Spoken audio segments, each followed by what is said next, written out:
Hey everyone, Atheist Ranger here. Thought I'd do a little radio response to True Empiricism. Apparently, he made some rather pathetic attempt at, I guess, owning some mic drop video that someone made about Matt Dillahunty. I mean, I don't see why the members of the CCP keep going after Matt. I mean, you'd think they would learn their lesson after their leader, Gary, or I'm sorry, G-Man, got his ass whooped verbally on that show. But I mean, teach his own, I guess. Um, Anywho, let's see what he has to say, shall we? Gonna turn the chat here in case anyone wants to comment with me, and let's get into it.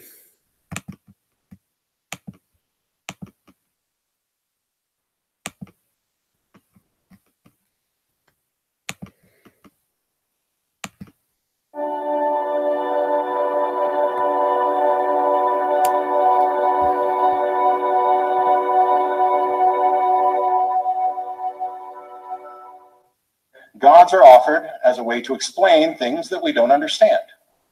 I find it interesting that in the video attempting to praise Matt's mic drop moments, Matt's very first sentence is nothing more than an opinionated assertion. We get it. This is how Matt feels about religious beliefs. But making opinionated assertions in line with his atheist style means nothing and holds no weight intellectually. It's simply the polar opposite of a Christian saying God, the Bible, Jesus. So I hope from here on out we hear more than just empty, baseless assertions from Matt and actually hear some sort of pointing force by something more than just opinions we would expect from a particular worldview, because we are already off at a very bad start. And to First of all, that's not an opinion. You look throughout history, people have used gods to explain things, Ronnie. There was a time on Earth where human beings couldn't explain rain, so they came up with rain gods. Zeus, for example. Zeus is a prime example of people making up gods. There was a time where people couldn't explain lightning and thunder. That's where Zeus came from. Hi, Matt. How are you? So to sit there and say it's a baseless assertion, you just have to open up a fucking history book. I mean, hell, even the Native Americans, which I am told is your ancestry, Native Americans used to do the same thing. Okay, Native Americans couldn't explain a lot of things, so they came up with their own gods. assuage our fears of the unknown and fears of dying. Many times this weekend, I've heard that the world is consistent with what we'd expect if the God of the Bible is real. I disagree, but I might have a different concept of the God of the Bible than you do. But consistency isn't surprising, because if we have invented a God to serve as an explanation for what we observe, then of course what we observe is going to be consistent with that God. Right, like Psalms 22:16, a prophecy of the Messiah being pierced through his hands and through his feet, 400 years before the Phoenicians even developed the crucifixion, and it wouldn't even be another 600 years or so after its invention that Christ would even die on the cross. Or how about First of all, genius, and this may come as a surprise to you, Ronnie. In fact, I'm even if ashamed to admit this, but as long as humans have been around, as long as humans have been torturing each other, there have been people out there that have wanted to invent new ways of torturing people. So that's not, to me, that's not even a prophecy to me. That's technically it is. It's what we smart people like to call a self-fulfilling prophecy. So no, I'm sorry, your self-fulfilling prophecies don't count because guess what? They're self-fulfilling. That means at some point they were going to come true. And I've actually read that passage, and it doesn't even mention Jesus at all. Isaiah 40:22 or Job 9:8 that talk about the expansion of the universe? This is all thousands of years before modern science. Yeah, and by the way, let me start that again. That one doesn't work either because if you actually read Genesis, Genesis asserts that the Earth is flat and it sits on pillars. Okay, so don't sit here and try to credit science to your religion. Okay, that hasn't worked for you before, Ronnie. It's not going to work now. Otherwise, it doesn't serve any purpose as an explanation. If we don't understand how something works and we invent a God to explain how it works, it doesn't do us any good to look back at the thing that we were trying to explain and say, look, this is consistent with a God. Of course it is. That's why we manufactured the God in the first place. It's a meaningless panacea when we invent a God that can do anything, and be anything. It serves as an answer to every question and an explanation for nothing, because it has no explanatory power. It's attempting to solve a mystery by appealing to a bigger mystery. And that's not the way we gain understanding about the universe. So no, nothing but statements you would expect from an atheist. If I had a Muslim in here, I wouldn't call it a mic drop moment because he said something you would expect a Muslim to say about Muhammad or the Quran. Likewise, Matt's statements are empty. He cannot prove the statements that just came out of his mouth, and in response to Christian doctrine, these statements are not just useless, but ignorant. No, they're not. In fact, I'm sure if you played, the whole clip from that specific, I'm assuming it's a debate, you would probably see that he did give evidence. Again, that's why I personally don't like these mic drop videos, because they only show like a small portion of, I'm assuming, debates that these people are in. That's why I personally don't like these mic drop videos. I mean, for one, when he says it's a meaningless panacea when we invent a God that can do anything and be anything. He just confirms his ignorance regarding Christian doctrine, because the Bible says this in Hebrews 6:18, that by two immutable things in which it was impossible for God to lie, we might have a strong consolation, who have fled for refuge to lay hold upon the hope set before us. That is meaningless crap. And by the way, according to Christian doctrine, your God is not only all-knowing, but all-present. So that scripture has nothing to do with what Matt just said. But what do I expect from you? Do all religions lead to the same God? I don't know. I think it's unlikely. I think they clearly all define God differently. I think you could go right down into the same church on the same pew and get two different people, and they're going to define God differently, and they're going to have different views of God. I think there's as many different religions as there are people trying to practice them. And my concern isn't whether or not they all lead to the same God. It's what kind of world do they end up creating. And we do know it is true. There has been atrocities done in the name of religion. Well, thank you for admitting that. I mean, I find that rather odd you would admit that, seeing as, whenever you've been in debates with atheists and you have atheists on your channel, you like to fucking dance around that fact. So it's good for you to finally admit it, although I'm pretty sure I know where you're going with this. But even though this is the case, when we look at the history of atheism, we know for a fact, without any opinion, that atheism in the last 100 years, in comparison to all religion combined in the last 2,000 years, is more so like jumping out of the frying pan and into the fire, considering Mao, Stalin, and others like Pol Pot. Because why should I? Oh my fucking God. Are you still using this argument, Ronnie? Are you fucking kidding me? Yes, I'll be the first to admit violence have been done by atheists. However, has there been any violence done in the name of atheism?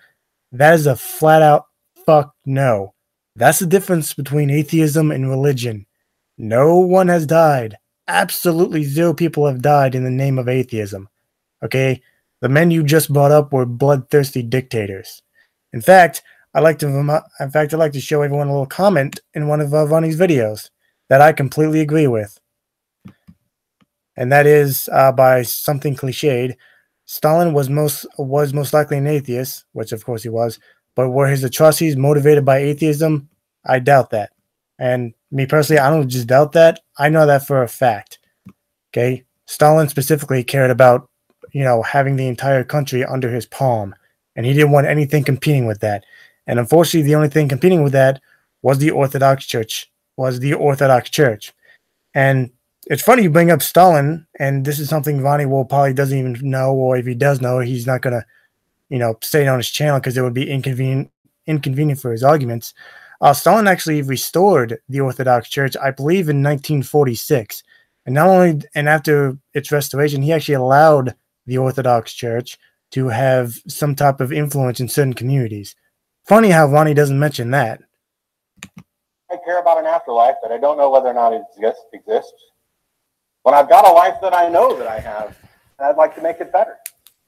And if your religion is impeding on the ability of people who don't practice your religion, or those who do, from living the best life they can right now, then your religion's a problem. That goes for Islam and Christianity and Scientology and Hinduism and everything. If you're advocating something that is detracting from the good of this world, you're part of the problem. If you're advocating something that is detracting from the good of this world, you're part of the problem. If you're advocating something that is detracting... I don't know what the point of that was. Yeah, I'm lost here, folks. I don't know what the point of that little skim was. Even if every founding father, even if everybody who created the United States was of one mind on a religious issue, it doesn't make a difference at all to the subject of the question, should we be a nation under God? Because we're no more beholden to the founders for their ideas about religious liberty than we are about their ideas about slavery. Out of the 55 members who wrote the Constitution, 53 were devout Christians.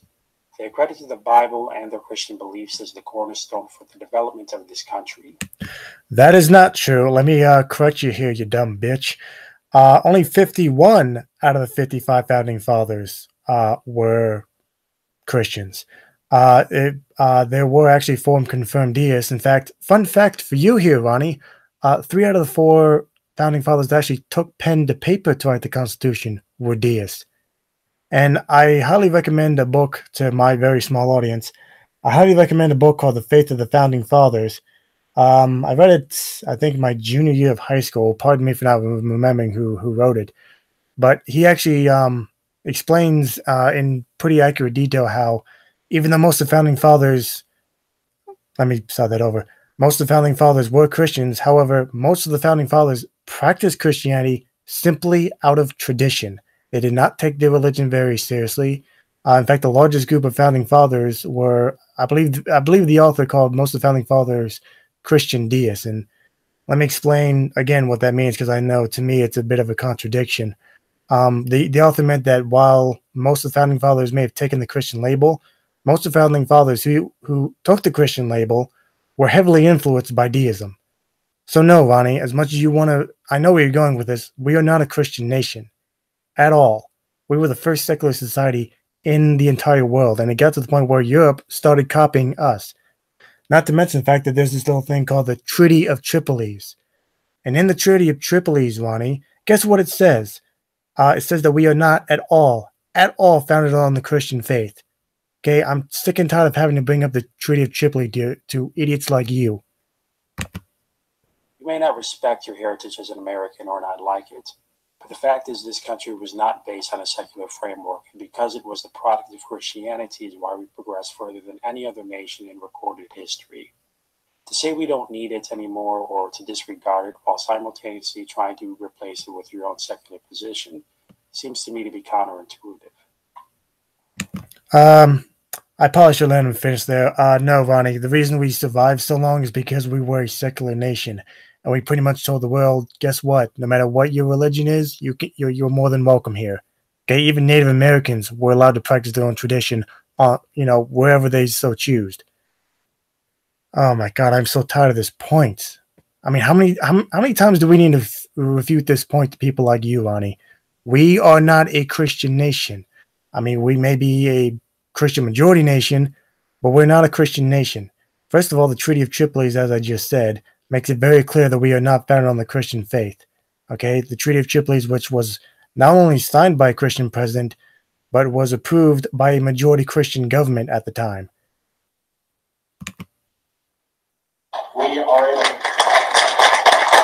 The truth is that we don't know how close the Bible is to the original. And what's more significant to me is that it doesn't matter if it was 100%, accurate to the original, because the question is the original true? Is the current version we get? We have no reason to think that any of them are true, except where they. I'm sorry, I had to stop real quick. Pikachu the Atheist is, in my live chat, and in fact, I want to reiterate what he said just to make the point home that we're not a Christian nation. This is a quote from the Treaty of Tripoli's. The United States was not in any sense founded on the value of the Christian religion. That was a quote from President John Adams. where they are. When they talk about, you can find all kinds of facts and place names, and if archaeologists dig up New York in the future, that doesn't mean that Spider-Man existed. And so you have to take each individual claim in the Bible separately. And so the idea that someone would base their worldview entirely on what any particular Bible that they got their hands on now says is, to me, absurd. Now, if they can go and investigate and make a demonstration that there's some truth there, and if they can demonstrate a mechanism, even if it was divine revelation, if they could demonstrate that they had this revelation and that this led to truth, then you've got a different issue. But absent that, I don't think anybody should base their life on any book. Well, the Bible isn't one book. The Bible is a combination of numerous books spread over the course of thousands of years that have an overwhelming amount of historic evidence supporting them. You want divine revelation? Oh my god. First of all, no, it fucking doesn't, Ronnie. It has a few historical settings, but the Bible is not a fucking history book. Oh my god, it has a flood that never happened. It has the Tower of... what is it? The Tower of Balal, if I'm saying that name correctly. So no, it's not based on historic events. Most of the events that occur in the Bible, we know for a fact never happened. We know that Noah's Ark never happened. We know that the entire Moses story never happened. So what the fuck are you talking about? Scripture says, draw nigh to God, and he himself will draw nigh to you. There's an overwhelming amount of evidence suggesting that denying God can't be written off as a matter of opinion, but more so a stubborn, telling denial. I mean, for anyone who hasn't seen it yet, check out this video that will be in the description below. The way Matt struggles with Slick's argument for God is very telling. Oh my god, ladies and gentlemen, I'm about to tap out. Oh my god. Ronnie, unfortunately for you, I happen to saw that debate, and in no way, shape, or form did Matt struggle to answer Stick's questions. Stick has been doing the same precept garbage the entire time he's been on fucking YouTube. And the precept argument isn't even that good because it's nothing but an assertion. You are asserting that there's an outside force that gave us some morality. But when people like me ask you for evidence, you don't fucking show it. One bit of confusion. If you take nothing else from me being here, agnosticism is not a middle ground between theism and atheism. But there is no middle position between I believe X and I do not believe X. I don't know if that's going to sink in. The gumball analogy that I used last night, there's a jar here full of gumballs. There's either an even number or an odd number. And you say that the number is even. Now, I can either believe that the number is even or not believe that the number is even. But if I don't believe the number is even, that does not believe that I believe it's odd. So there's no middle ground between I believe it's even and I don't believe it's even. There may be a middle ground between I believe it's even and I believe it's odd, but that's not agnosticism. Those are, I don't know, hopefully that made sense. It's just not a middle ground. Sorry. Agnostic, a person who believes that nothing is known or can be known of the existence or nature of God or of anything beyond material phenomena. A person who claims neither faith nor disbelief in God. I talked about. Yeah, I personally don't believe agnosticism on a middle ground either. From my understanding, agnosticism has to do with pretty much a knowledge claim. Agnosticism is pretty much, hey, I don't know. I'm sorry. To me, I don't know. Agnosticism is pretty much, what do you know, Ronnie? I'm sorry, but I know this is probably an unpopular kind of opinion in the skeptic community, but no, I actually agree with Matt. I do not believe that agnosticism is a middle ground. Agnosticism is based on what you know, and when it comes to what you believe, yeah, most agnostics are actually atheists. So, which, by the way, is what I am. You can be an agnostic atheist, but despite what some even skeptics may want to think, and that's what I am. Superior to secular morality, because there's so many people who seem to think that without a God you can't have any basis for morality, and that is the grandest lie that has ever been told in the history of humankind. An atheist basis on morality is a matter of subjective opinion, which leads us back to the problem that was mentioned earlier about Mao, Stalin, and Pol Pot. in which they've done more atrocities than all religion combined over the last 2,000 years, just in the last 100 years. The issue here is the fact that as an atheist, you cannot say that anything is necessarily wrong without it only being a matter of opinion. Consider the statement here, guy. That is the biggest load of crap I've ever heard. Again, we base our empathy. And by the way, I love how Ronnie and G-Man and all these fucking clowns think that when it comes to subjectivism, they think subjectivism is like, people choosing their favorite football team. That's not what we mean when we talk about morality is subjective. Okay? That's not what we mean, Ronnie. So it's not just a matter of opinion. Okay? And by the way, even if it was, it's when it comes to things like murder, it's an opinion that we have agreed upon as a fucking society. Is it wrong in all instances to murder and rape a baby for fun? One atheist might say it is wrong. Another atheist might say it is okay. Who's right? Neither one of them. Oh. Okay, wow. First of all, name me one atheist that will say that it's okay to rape and kill a child.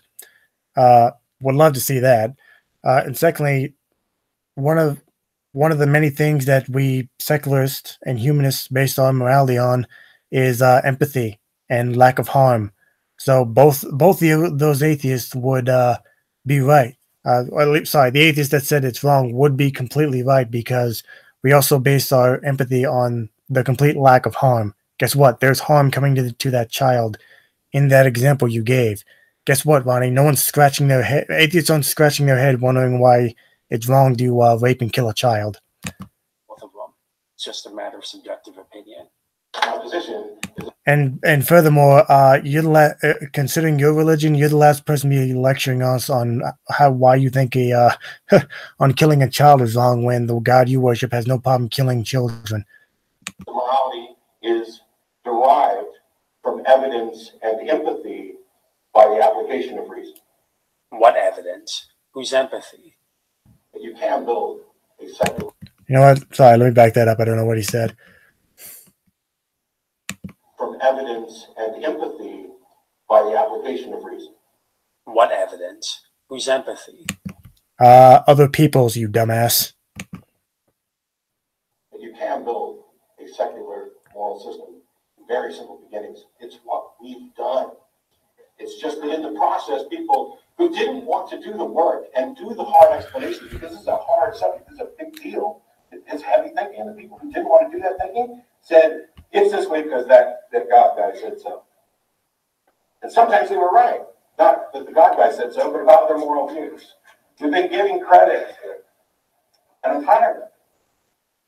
Let them stand up and say, yep, you're actually giving credit to me.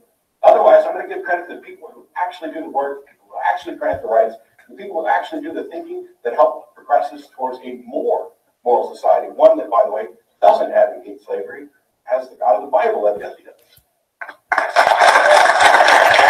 Yeah, we're going to point to anonymous books that are hearsay accounts, copies of translations of copies by unknown and even many books of the Bible are used as actual historic documents, like the book of Galatians.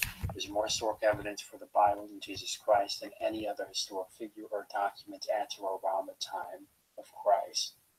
The fact of the matter is, regardless of whether or not that is actually not true. In fact, there's more historical evidence from Muhammad than Jesus. There's more historical evidence of who Jack the Ripper really was than Jesus. Okay? There's no evidence whatsoever that Jesus even existed, even historically. Okay? None whatsoever. You know why? For example, the Romans kept records, very good records of who they crucified, Ronnie. And during the time that Jesus supposedly was crucified, there's no Jesus of Nazareth being crucified during that time. Dillahunty wants to accept it. The Bible is very much so well supported, historically speaking. No, it is not. Most of the crap that happened in there did not happen. Noah's Ark, the entire Moses story, the entire Genesis account, the fact that the Bible says that the earth is 10,000 years old, it is not well supported. Non-biblically, we have evidence evidence going all the way back to the creed of the church, literally after a few months after the death of Christ. And that's not a few months, okay? Oh my God, this guy's so fucking dumb. This guy's so fucking dumb, it's painful, ladies and gentlemen. The earliest record we have of any account of Jesus is at the very least 100 years after he died, not a few months. So what you just said is a flat-out fucking lie. Anonymous authors, wherein which we know there are forgeries. Anybody seen Snake Salvation on TV?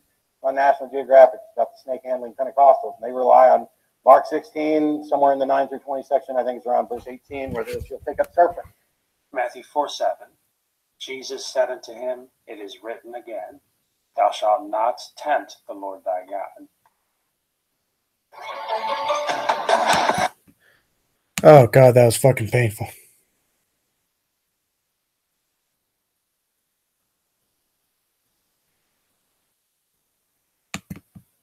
Yes, Pikachu, the atheist, I agree.